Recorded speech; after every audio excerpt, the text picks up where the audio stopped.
Hai semuanya, pada kesempatan kali ini kami akan membahas mengenai bab 9, yaitu pelaksanaan audit sektor publik.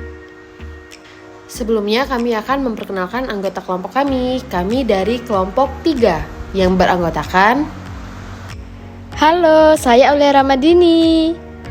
Halo, perkenalkan nama saya Denny Adiputra. Hai teman-teman, saya Irza Meliana. Halo, saya Permata Oktarista. Halo, saya Melia Dwi Kayunisa. Teori pelaksanaan audit sektor publik. Berikut pengertiannya. Pelaksanaan audit merupakan salah satu tahapan dalam proses audit di mana auditor akan mengembangkan suatu program audit dan melakukan pengujian-pengujian yang diperlukan untuk memperoleh bukti audit yang memadai. 3 pernyataan pelaksanaan audit yang ditetapkan oleh Ikatan Akuntan Indonesia, yaitu sebagai berikut. Yang pertama, yaitu pekerjaan harus direncanakan dengan sebaik-baiknya, dan jika digunakan tenaga asisten harus disupervisi dengan semestinya. Yang kedua, pemahaman yang memadai atas pengendalian internal harus diperoleh untuk merencanakan audit dan menentukan sifat, saat, dan lingkup pengujian yang akan dilakukan. Dan yang terakhir yaitu yang ketiga, bukti audit yang kompeten harus diperoleh melalui inspeksi, pengamatan, pengajuan pertanyaan, dan konfirmasi sebagai dasar memadai untuk menyatakan pendapat atas laporan keuangan yang diaudit. Selanjutnya yaitu struktur pengendalian internal. Suatu proses yang dijalankan oleh eksekutif atau kepala daerah, instansi atau dinas, pimpinan organisasi sektor publik, dan segenap personel yang ada di dalamnya. Didesain untuk memberikan keyakinan memadai tentang pencapaian 3 golongan tujuan sebagai berikut. Yang pertama, yaitu keandalan laporan keuangan. Yang kedua, kepatuhan terhadap hukum dan peraturan yang berlaku. Yang ketiga, efektivitas dan efisiensi operasional. 8 jenis-jenis pengendalian internal. 1. Organisasi. 2. Pemisahan tugas. 3. Fisik. 4. Persetujuan dan otorisasi. 5. Akuntansi. 6. Personil. 7. Supervisi. Dan yang terakhir, manajemen. Rancangan pengendalian untuk penjagaan aset. Manajemen mempunyai tanggung jawab untuk aset-aset organisasi. Pengendalian di kategori ini signifikan bagi auditor, terutama dalam hubungannya dengan keterjadian dan keberadaan sebuah aset. Ada 7 ciri-ciri sistem pengendalian yang baik, sebagai berikut. Yang pertama, independen dalam prosedur pemrosesan. Yang kedua, harus ada kolusi untuk melewatinya. Yang ketiga, personel dengan senioritas yang memadai. Yang keempat, secara tepat waktu.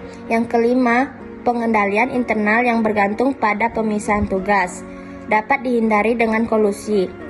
Yang keenam, otoritas dapat diabaikan oleh seseorang yang mempunyai kedudukan tertentu atau oleh manajemen. Yang ketujuh, personel keliru dalam memahami perintah akibat kelalaian, tidak perhatian, maupun kelelahan. Di dalam unsur struktur pengendalian internal terdapat 5 unsur. Yang pertama adalah lingkungan pengendalian. Faktor yang membentuk lingkungan pengendalian dalam suatu entitas antara lain: A. Nilai integritas dan etika. B. Komitmen terhadap kompetisi. C. Filosofi dan gaya operasi manajemen. D. Pembagian wewenang dan pembelaan tanggung jawab. E. Kebijakan dan praktik sumber daya manusia. Yang kedua adalah penaksiran risiko. Penaksiran risiko mencakup pertimbangan khusus risiko yang timbul dari A. Perubahan standar akuntansi baru. B. Hukum dan peraturan baru. C. Perubahan yang berkaitan dengan revisi sistem dan teknologi baru yang digunakan untuk pengolahan informasi. D. Pertumbuhan pesat suatu entitas yang menuntut perubahan fungsi pengolahan dan pelaporan informasi dan karyawan yang terlibat dalam fungsi tersebut. Yang ketiga adalah aktivitas pengendalian. Aktivitas pengendalian dapat dibagi atas beberapa kelompok. Yang pertama adalah pengendalian pengolahan informasi, yang kedua adalah pemisahan fungsi yang memadai, yang ketiga adalah pengendalian fisik atas kekayaan pemerintahan daerah dan catatan, yang terakhir keempat adalah review atas kinerja. Yang keempat adalah informasi dan komunikasi. Fokus utama kebijakan dan prosedur pengendalian yang berkaitan dengan sistem akuntansi adalah bahwa transaksi dilaksanakan dengan mencegah salah satu potensial asersi manajemen dalam laporan keuangan. Dan terakhir, kelima adalah pemantauan. Pemantauan adalah proses penilaian kualitas kinerja struktur pengendalian sepanjang waktu. Bukti audit. Bukti audit sangat mudah memengaruhi sifat pekerjaan audit yang tercantum pada standar ketiga pekerjaan lapangan yang menyatakan bahwa bahan bukti kompeten yang mencukupi dapat diperoleh melalui inspeksi, pengamatan, permintaan keterangan, dan konfirmasi yang digunakan sebagai dasar yang layak untuk menyatakan pendapat atas laporan keuangan yang diaudit. Beberapa hal penting berkaitan dengan bukti audit. Yang pertama, kecukupan bukti audit. Yang kedua, kompetensi bukti audit. Yang ketiga, dasar yang memadai atau rasional. Yang keempat, prosedur yang dapat dilakukan untuk menghimpun bukti audit. Kecukupan bukti audit terdiri dari 4 poin. Poin yang pertama, materialitas. Poin yang kedua, resiko audit. Poin yang ketiga, faktor-faktor ekonomi. Dan yang terakhir, ukuran yang karakteristik populasi. Kompetensi bukti audit, yang dimana terdiri dari 4 poin. Yang pertama, relevansi bukti. Yang kedua, sumber informasi bukti. Yang ketiga, ketepatan waktu. Dan yang keempat, objektivitas. Prosedur untuk menghimpun bukti audit, yang terdiri dari 4 poin. Yang pertama, inspeksi. Yang kedua, pengamatan. Yang ketiga, pengujian pertanyaan. Dan yang terakhir adalah konfirmasi. Terminologi pengujian dibagi menjadi 2, yaitu waktu pengujian dan luas pengujian. Waktu pengujian yang pertama yaitu sebelum tanggal neraca, yang kedua menjelang tanggal neraca, yang ketiga saat tanggal neraca, dan yang terakhir yaitu sesudah tanggal neraca. Luas pengujian yang pertama sedikit sampel, yang kedua banyak sampel, dan yang terakhir seluruh sampel. Di dalam sistem pelaksanaan audit sektor publik terdapat 2 metode. Yang pertama adalah pengumpulan data dan analisis data. Di dalam pengumpulan data ada 3 cara. Yang pertama, wawancara. Yang kedua, mereview dokumen. Yang ketiga, observasi. Lalu, untuk analisis data terdapat 3 metode. Yang pertama, pemeriksaan sekitar komputer. Kedua, pemeriksaan dengan komputer. Yang ketiga, pemeriksaan melalui komputer. Wawancara.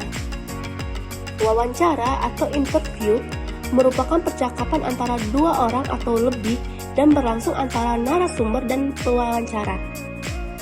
Fungsi wawancara yaitu menghindari kesalahan data atau informasi yang masih simpang siur atau belum jelas kebenarannya. Hal-hal terkait wawancara yang perlu kita ketahui ada 8, yaitu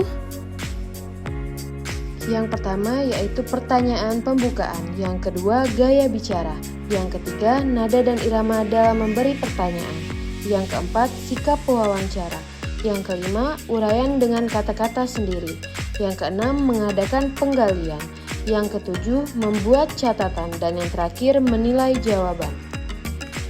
Observasi. Macam-macam observasi yaitu sebagai berikut. Yang pertama, observasi partisipatif. Yang kedua, observasi terus terang atau tersamar. Dan yang terakhir, observasi tak berstruktur. Siklus pelaksanaan audit sektor publik. Yang pertama yaitu membahas pengujian kepatuhan.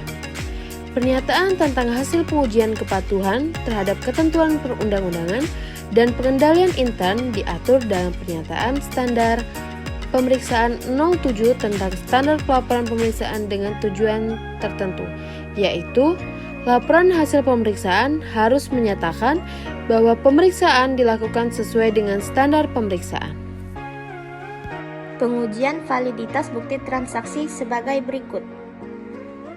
Ketepatan otorisasi transaksi akuntansi klien. Kebenaran pencatatan dan peringkasan transaksi tersebut dalam jurnal. Kebenaran pelaksanaan posting atas transaksi tersebut ke dalam buku besar dan buku pembantu. Berikutnya yaitu mengenai pengujian pelaksanaan peraturan atau regulasi. Dapat teman-teman lihat pada tabel berikut ini ya. Di dalam pengujian substantif terdapat 3 pengujian substantif. Yang pertama adalah sifat pengujian. Sifat pengujian substantif berhubungan dengan jenis dan keefektifan prosedur pengauditan yang akan dilakukan. Bila tingkat risiko deteksi yang diterima rendah, maka auditor harus menggunakan prosedur yang lebih efektif dan biasanya lebih mahal. Dan bila risiko deteksi yang diterima tinggi, auditor menggunakan prosedur yang kurang efektif. Yang kedua adalah waktu pengujian. Tingkat resiko deteksi yang dapat diterima bisa terpengaruh pula pada saat pengujian substantif. Bila resiko deteksi tinggi, pengujian bisa dilakukan beberapa bulan sebelum akhir tahun. Apabila resiko deteksi rendah, pengujian substantif akan dilakukan pada tanggal akhir tahun atau mendekati akhir tahun. Yang terakhir, ketiga adalah luas pengujian substantif. Auditor bisa menentukan jumlah bukti yang harus diperoleh dengan mengubah luas pengujian substantif yang dilakukan penentuan sampel. Secara statistik, dalam pengujian substantif dapat dilakukan untuk membantu auditor dalam menentukan ukuran sampel yang diperlukan untuk mencapai suatu tingkat risiko deteksi. Terdapat 8 prosedur pelaksanaan dalam pengujian substantif, yaitu sebagai berikut. 1. Pengajuan pernyataan kepada para karyawan berkaitan dengan kinerja tugas mereka. 2. Pengamatan atau observasi terhadap persoalan dalam melaksanakan tugas mereka. 3. Menginspeksi dokumen dan catatan. 4. Melakukan penghitungan kembali atau reperforming. 5. Konfirmasi. 6. Analisis. 7. Tracing atau pengamatan. Dan yang terakhir 8. Vouching atau penelusuran. Ada 6 langkah yang harus dilakukan auditor dalam melakukan prosedur analitis, yaitu 1. Mengidentifikasi perhitungan dan perbandingan yang akan dibuat. 2. Mengembangkan ekspektasi. 3. Melakukan perhitungan dan perbandingan. 4. Menganalisis data. 5. Menyelidiki perbedaan atau penyimpangan yang tidak diharapkan yang signifikan. Dan yang terakhir, menentukan pengaruh perbedaan atau penyimpangan terhadap perencanaan audit. Selanjutnya adalah teknik pelaksanaan audit sektor publik. Yang pertama adalah teknik mengelola risiko audit sektor publik. Risiko audit merupakan salah satu yang menjadi perhatian auditor dalam menjalankan tugas dan tanggung jawab profesionalnya dan kemungkinan terjadinya risiko audit. Yang kedua adalah mengetahui risiko. Risiko deteksi atau detection risk adalah risiko bahwa auditor tidak akan mendeteksi salah saji material menggunakan prosedur analitik atau pengujian substantif. Risiko bahwa auditor tidak dapat mendeteksi salah saji material yang terdapat dalam suatu asersi. Alasan tingginya risiko deteksi. Yang pertama adalah badan pengatur sedikit dan lemah. Yang kedua, umumnya miskin kualitas auditor. Dan yang terakhir, yang ketiga adalah hukumannya rendah untuk pelanggaran. Teknik menulis kertas kerja audit.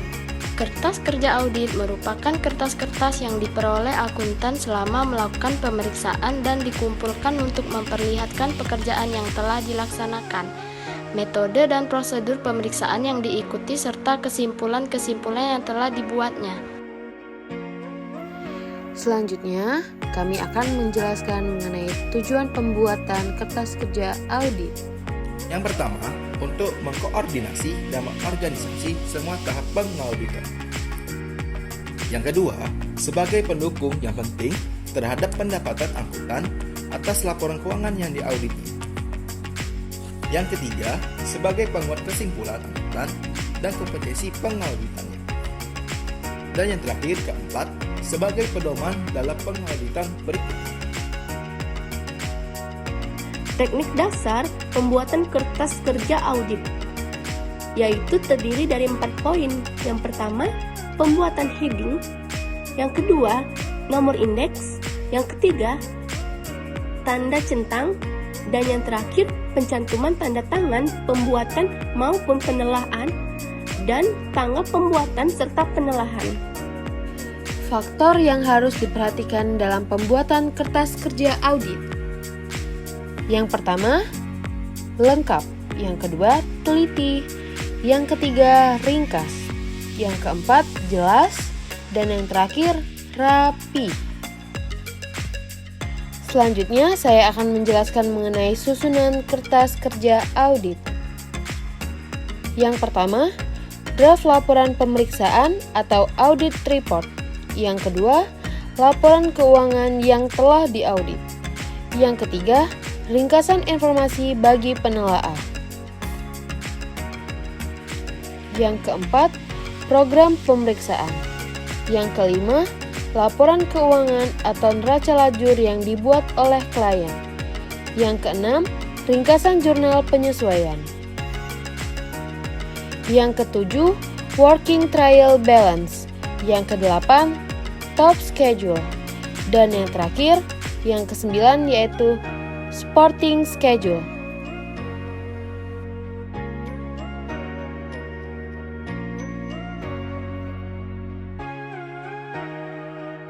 Itu dia tadi penjelasan kami mengenai bab 9 pelaksanaan audit sektor publik. Putri Titian makan kuaci. Sekian, terima kasih. Dadah.